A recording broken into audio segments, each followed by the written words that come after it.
This is Leadership Beyond, your community of conversation. But this is the first time in my professional career that everybody, 100% of us, are consciously aware we are engaged in the change initiative. Yeah, everything. I mean, COVID caused us all to go through change, right? At the same time, but our experiences were so different. Facing these unprecedented times in isolation is pure insanity.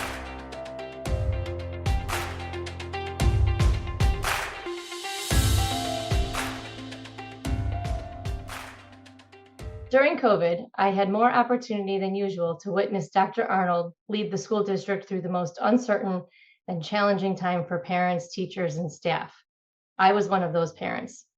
As time went on and I observed more about Dr. Arnold, I felt more comfortable knowing that he was guiding us with an empathetic heart and a critical eye on the data and information he was able to obtain, and he was objectively making decisions in the best interest of the students and faculty he served. Today, I am so honored to have him as our guest.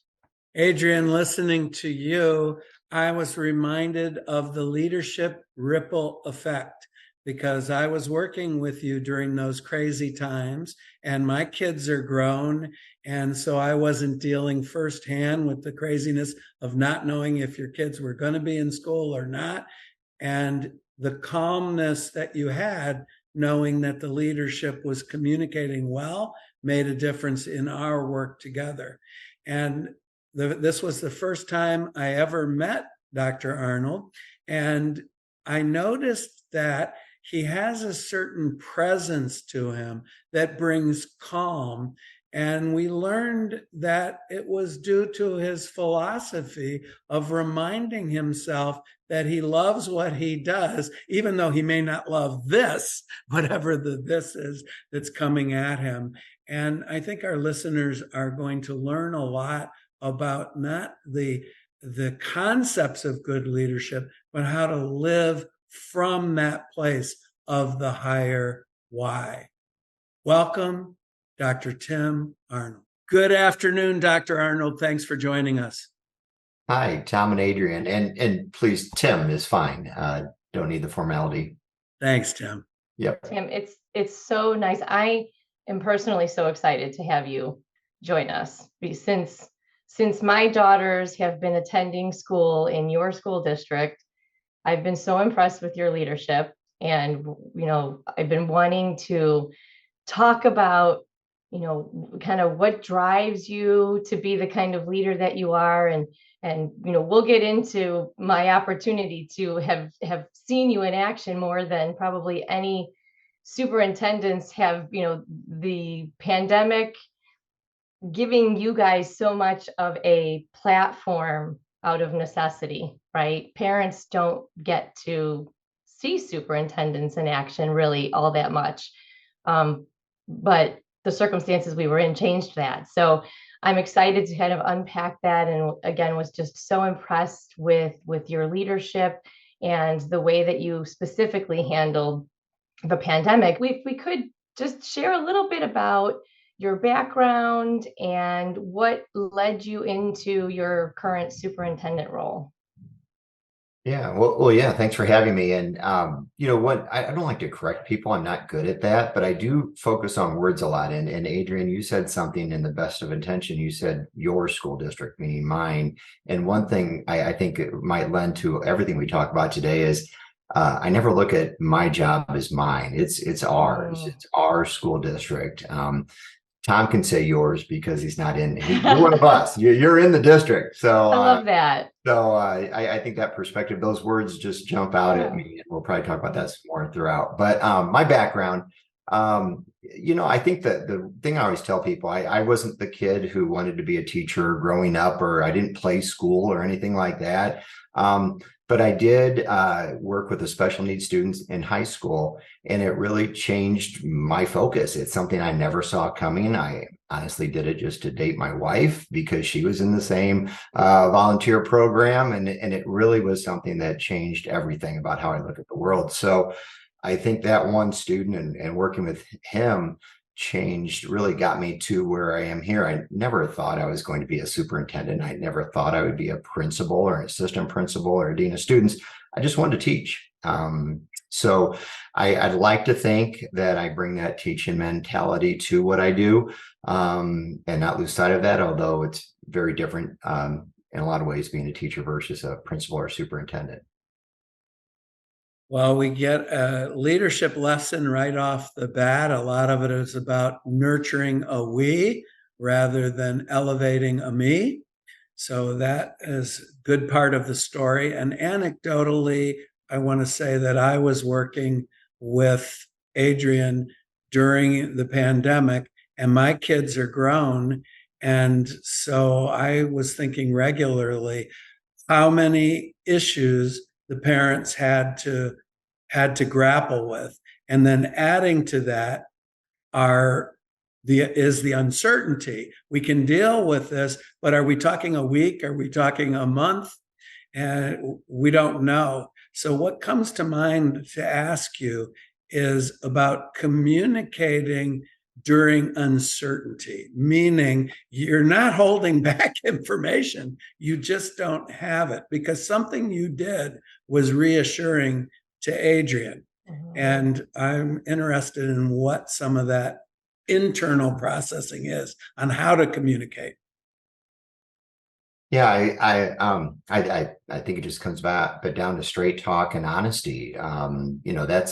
It's something I value in people. I don't like people to beat around the bush. I'm not that direct. I don't think straight talk in a mean way, like hurtful, but when you don't know something, not faking it. I know you can get to certain leadership positions and feel the need to cover up. I guess I've never felt the need. I'm very comfortable saying, I don't know, but here's what we're going to do to find out, as opposed to trying to make up answers. It seems disingenuous. And so I don't do that to other people. And I try to encourage people not to do that to me. Just straight talk can be really direct, but it doesn't have to be hurtful. It can be positive. And it comes out as just honest dialogue around what our reality is. And I think we all got the uncertainty and the shifting sands underneath our feet throughout the beginning of that pandemic. And man, it was a good year into it of still every time we thought we knew something, there would be a shift, a change, a different way to implement it. And just kind of that constant grabbing at straws and doing the best you can.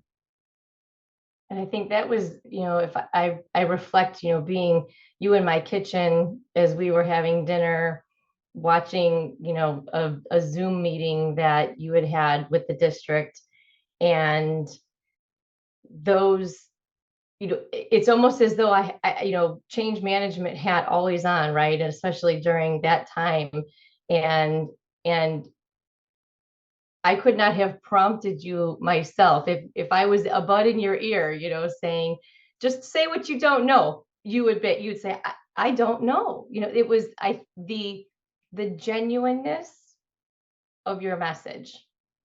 And I think that, for me anyway, and I've talked to other parents, of course, friends of ours who are in the district, and it was how genuine you were and how willing you were to show vulnerability, being in a leadership role.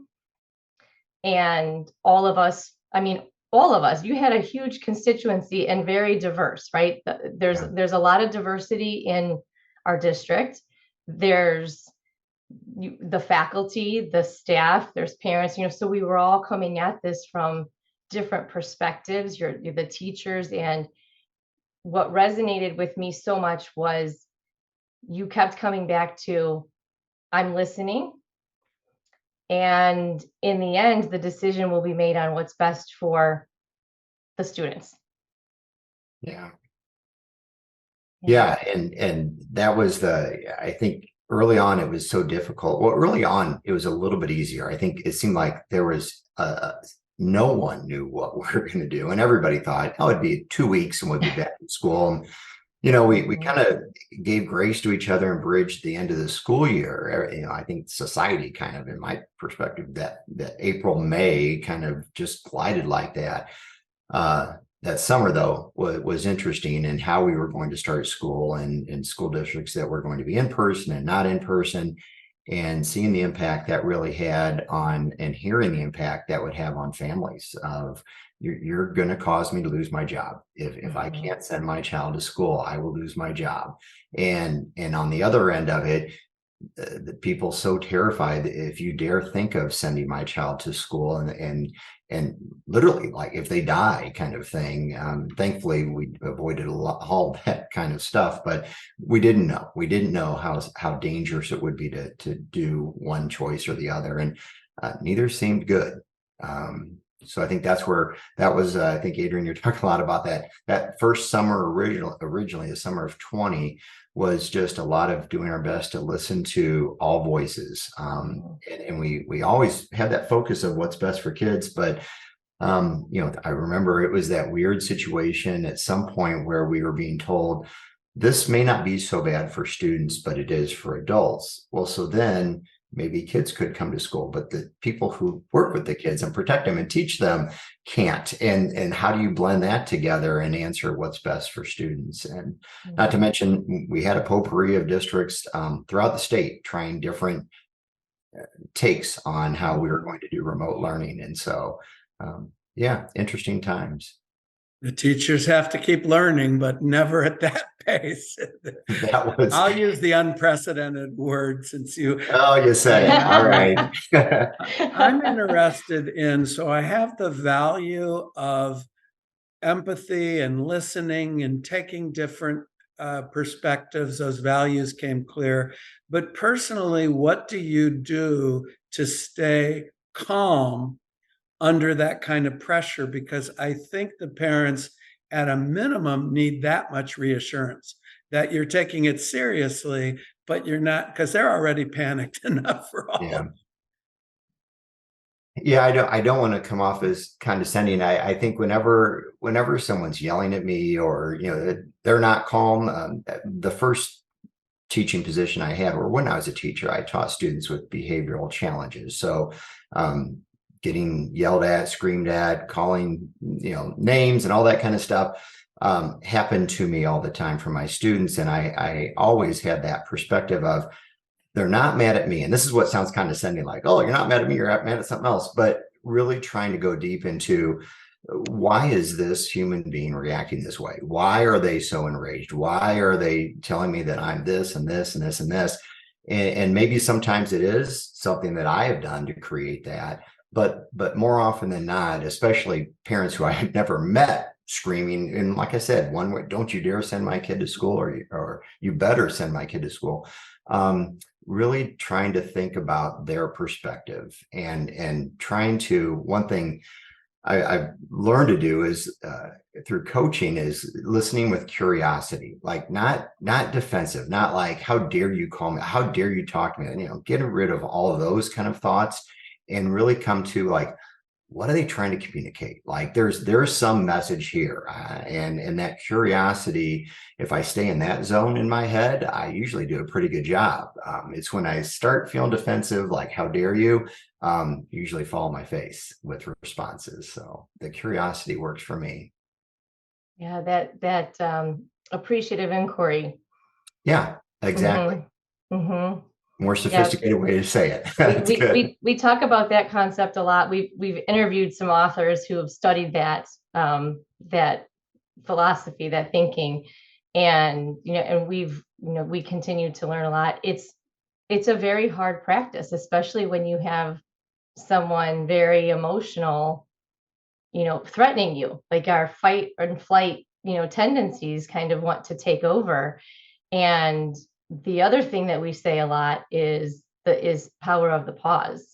And I think I learned this during COVID, the power of the pause, because and to a lot to Tom's credit, because as he said, he was alongside me for that pandemic, and so gracious with the different things that I had to do to shift. Like, I can't do it today, I've got kids screaming in the background, or I've got to be here, I've got to teach here, or wait, school just closed again.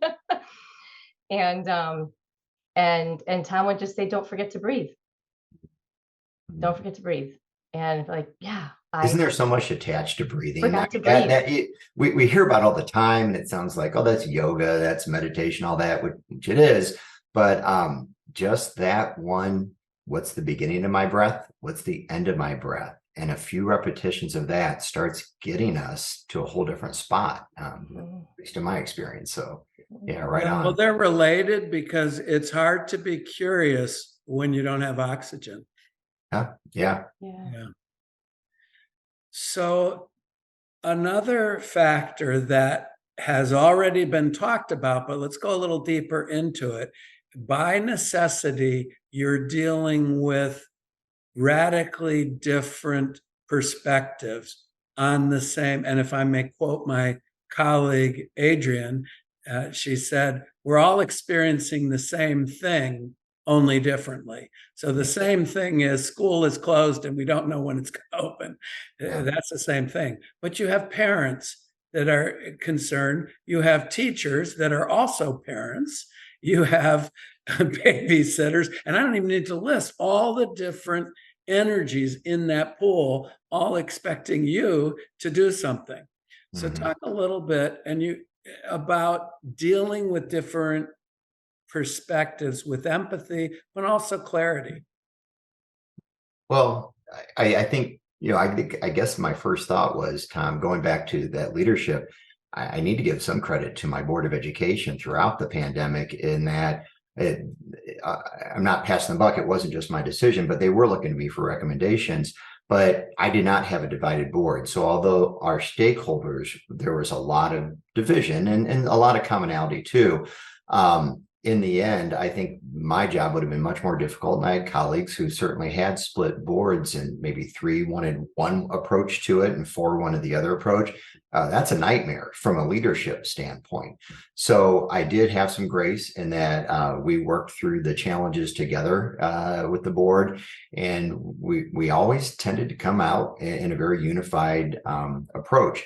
Now, how do you kind of bring together all the other stakeholders? And I think that's where you do land on more. What are we trying to accomplish that's best for people? Because I've always said, kids, like, it's easy in normal circumstances to bring everything back to what's best for our students. But in this one, we weren't entirely sure what was best for students versus what was best for staff, and then families, like we said. So I think from a leadership perspective, the clarity of a board of education, or that leadership branch of the decision making, not being fractured, not being splintered, was huge. That made all the difference, knowing that there was always going to be a decision that would end up with people unhappy. And if that was all throughout the district, we could at least explain how we're moving forward and still listen. If that was coming from my position on up, I think it would have been more of a nightmare. You reminded me of, in my work, I'm always reminding people because they love to say, we all work for the same company. And I remind them, in the big picture, you all are hoping the stock does well and the company does well. But if there's a meeting, if there's 8 people in the room, there's 8 different companies. So I think the idea of getting unification of the core, unity of the core leadership before you communicate, because I look at kids, they always play mom against dad, and Yep. coming together was something we worked hard at doing, because they say, well, that doesn't work, I'll go to mommy, Always and another way. yeah, good point. You must have been around then. But yes, it is absolutely the other way, busted there. But what I love about what you say is that if you have communication from one piece of the leadership and they know they can just go to another piece, you're never going to get over the siloing in the corporate world. I guess you would call it Yeah. fractions in the community world. And those are the board of education, they're elected, not appointed. So you don't have, other than your vote, influence in deciding who sits on that board, right? So that's really the parents in the district who who vote on that.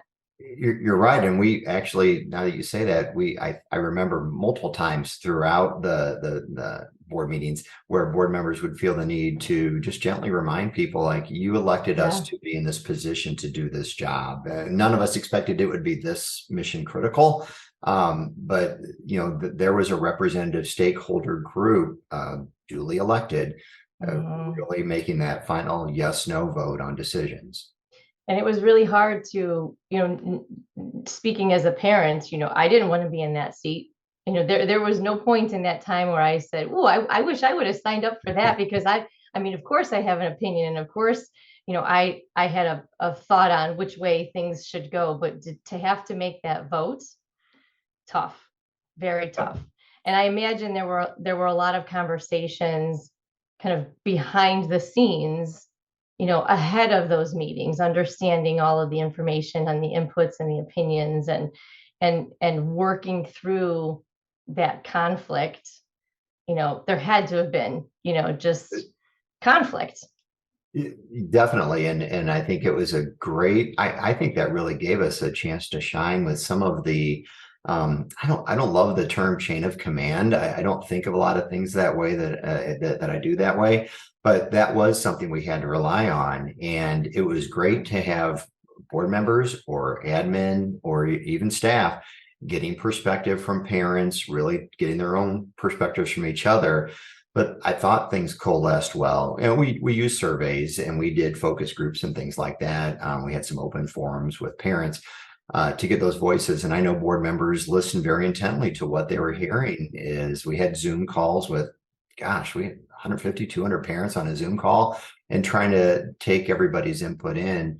I think those conversations happened not just with me and individual board members, but also just collectively. They took it all in. I thought we had and still do, but most of our board is still the same, had very thoughtful board members who took it seriously. And you nailed it.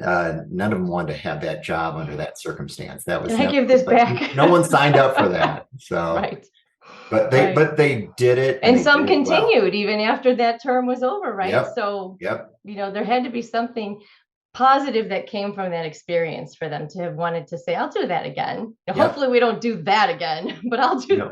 Let's go with the once in 100 on the board again. Let's just step it down a few. That's once in a lifetime experience, I hope, right? Definitely. What? Go ahead, Tom. What is one thing that you feel, and not you personally, we have learned from this experience that will help deal with, hopefully not to that degree, but deal with the changes that are coming down the pipe? Because there are changes coming. The first thing I would say is, as a district, did we I was going to say listening, but I'd still say, Tom, that at the end of the day, I know there's a large chunk of people who did not feel like they were heard. And I think the difference between being heard and getting your way are really two different things that I think more and more people gravitated towards. But I'd like to think what we got out of that was listening to each other. But once again, I don't know. And I don't know if that's the thing we took away or not. I'd have to give that some thought. I'm not sure what we took away. I can tell you that after this past school year, we sure took away an appreciation for what learning looks like for students, and does it need to look the same for everybody? I think we've got we've made some progress on different learning modalities, on what technology can do to enhance learning. But also limitations. Kindergartners don't learn on Zoom, right? I mean, you can't, it just doesn't work. Our teachers did an amazing job, but we have students down to 3 years old, early childhood, and that was just like, throw your arms up. How do you get a 3-year-old to learn remotely? So I think the appreciation, if I'm trying to think of what we learned from it, we as a collective, and I think it is appreciation of the work that the teachers, and I think this is where I'm going to land, what the parents saw and what our teachers and staff knew, how hard they work. I mean, learning and getting kids from point A to point B and setting up those experiences is really demanding in person, much less over Zoom virtually. So I think that was the takeaway, the kind of the art and the difficulty of teaching and learning. And I think they did their best with really unique circumstances. That gave me goosebumps. It really did, because I can't tell you how many times I would quietly say to myself, I'm not cut out for this. Really, I could train a room full of executives, but you give me my child, whole different ballgame. Yeah. But there are implications for training as well, and for the hybrid work is to recognize that everything can't be remote. I think the thing that I'm learning is this pull to come up with a one size fits all policy, which is pretty easy to write. It just won't work. Yeah. And it isn't hybrid work versus not hybrid work or remote work. It's understanding that some things are better when we get together. And although we're not dealing with kindergartners, we're dealing with people who behave like kindergartners. And I also have affinity for what you're stating about people think that their voice in the mix means they get their way. Yeah. And so you're listening and doing the best you know how, and you includes your teachers and your school board and all that. And there's some people that were on the Zoom call with you and say, well, my voice wasn't heard. And really what they mean is they gave an opinion and it wasn't adopted. Yeah. So I think for all leaders is recognizing that pulling in the same direction doesn't mean that everybody on the boat is agreeing with, and we got 4,000 years of history written to know that that's never been the case and isn't going to be. So I commend that. I think that's an interesting extension into, kind of considering academia, elementary school, to corporate organizations, right? And this connection of, you were faced with, everybody has to go hybrid. I would argue, others would argue probably against me, but I would argue that it was even a more difficult situation because you had a span of 3 to 13-year-olds, right? All, and to consider, that's a whole nother layer of, we have to go hybrid, then a bunch of employees who are adults who know how to use computers. Yeah, it's right? A huge thing to think there's a policy in a school that would be the same for a sixth grader or a high school student that you got to adjust. And I think the connection there is, as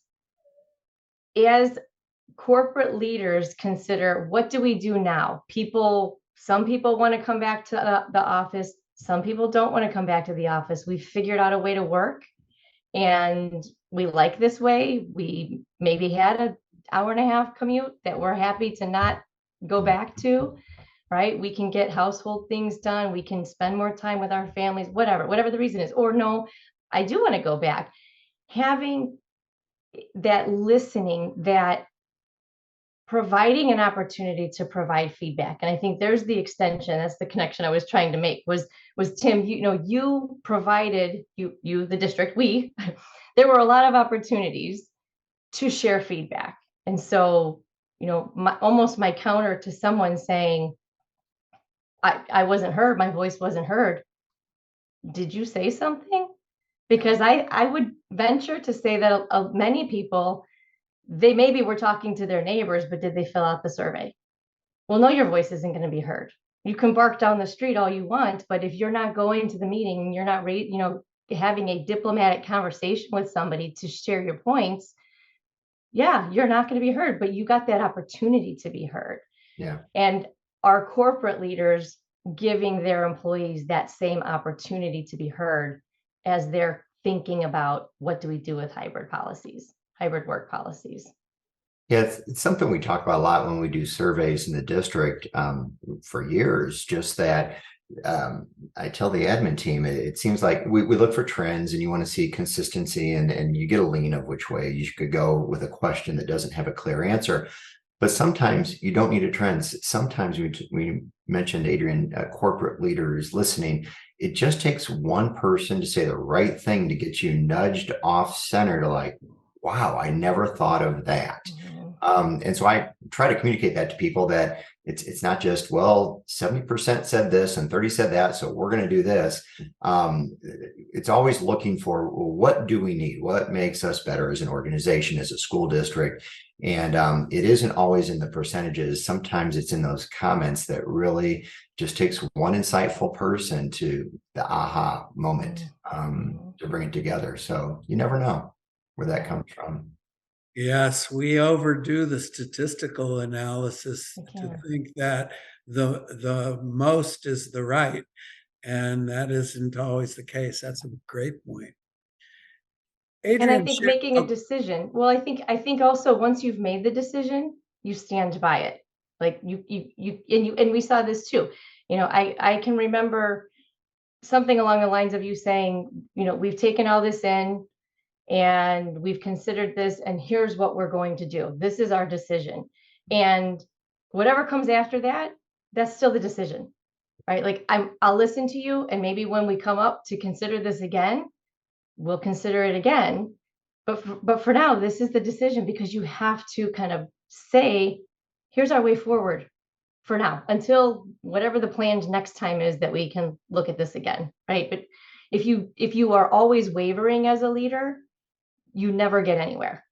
That informed direction needs to be there. Once you've got the information, you just got to move forward. Yep. Yep. Sorry, Tom, you were going to ask me to say something. Well, no, that was perfect. I'm just we're running out of time, and maybe zoom out a little bit, because Adrienne shared with me that one of your presentations mentioned that you're a fan of Ikigai, and we had another guest that talked about it. So tell me a little bit about how that helps you stay centered in all of this craziness. Well, I think came across the Ikigai, I don't know, years ago. A previous state superintendent shared it with all of us, and when he was actually leaving the position. And ever since then, I was really curious about that as a concept, because we talk about our purpose all the time, like the job teachers do. And I could apply that to principals. The job education leaders do is very difficult. And if you aren't clear on your why, it makes it just exponentially more difficult. If you're clear on why you get up to do what you do with kids every day, then it makes it more fun, makes it more purposeful. And as you know, that's the core of the Ikigai. And I think the vast majority of people I've worked with in my career in education maybe haven't thought of it in that way, but when they step back, if they saw that and said, what are those four pieces? It's what I'm good at, what I love to do, what does the world need, and what can I get paid for? And man, if that isn't a blessing to be in education and have check all four of those boxes, the intersection of that is your Ikigai, which for me has been teacher or principal or superintendent. And I think that's just pivotal. But it also was interesting during the pandemic. I worked with other superintendents, and in talking to people who were thinking about, like, I need to be done, like I need a different career field, whatever, this isn't for me. I found that just giving them the Ikigai model and those four questions can really help them get where they need to be, wherever that is. Maybe they realize, wow, I really am in a good spot. I need to rethink it. And okay. Or, I've been missing something, and I've got interest or passion somewhere else.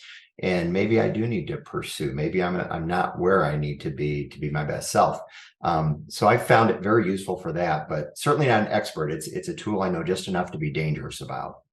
Well, it gives you a way to get back on track when the Mhm. craziness gets you off track, because finding what your why is one thing, but keeping it aligned to the what is a process, not an event. You could go to a great workshop and learn all about Ikigai and be inspired, but are you able to remember why during the difficult times?